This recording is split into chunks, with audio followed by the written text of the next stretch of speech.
সবাই কেমন আছেন? আশা করি ভালো আছেন। আজকে কথা বলবো খুব শর্টকাট ভাবে। দেশটার দেশ নেই, দেশে খুবই অশান্তিতে আছে। যদি মনে করেন আমার জেলা কুমিল্লা, ঢাকা একটা মানুষ থাকলে তার জন্য আমার অবশ্যই টান থাকবে।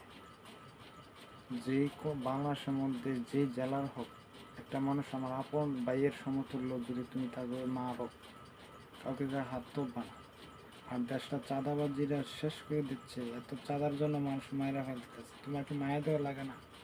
একটা মানুষকে মারার আগে ভাই, তোমাকে আমি কথা বলি, একটা মানুষকে মারার আগে তুমি বাড়িতে যে গোপনে তার বাড়ির কাছে দাঁড়ায় থাকো, দেখো তার ফ্যামিলি কেমন কান্না করে, তার বউ বাচ্চারা কান্না করে কীভাবে তার জন্য। তাকে মারার জন্য তোমাকে এত কঠিন হোক কীভাবে ভাই? একটা মানুষকে জানে মেরে লো, তোমরা কি মায়া দেওয়া লাগে না?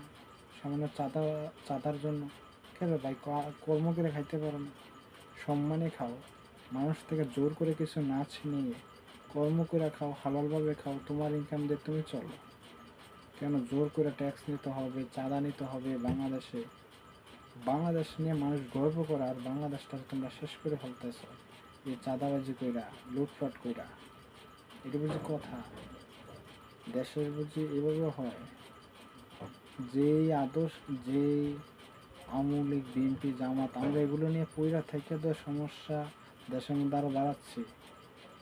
নবীজিকে ফলো করো, নবীর আদর্শকে ফলো করো। সবাই চাও এক আদর্শ নিয়ে চলো, নবীজির আদর্শকে ফলো করো, ওই আদর্শ মতো চলো। ওটার দিকে আমরা না দেখলে আমরা একজনের মাইরা লাই, এই দলের মাইরা লাই, এই দলের ফিটটা লাই, এমন কেন?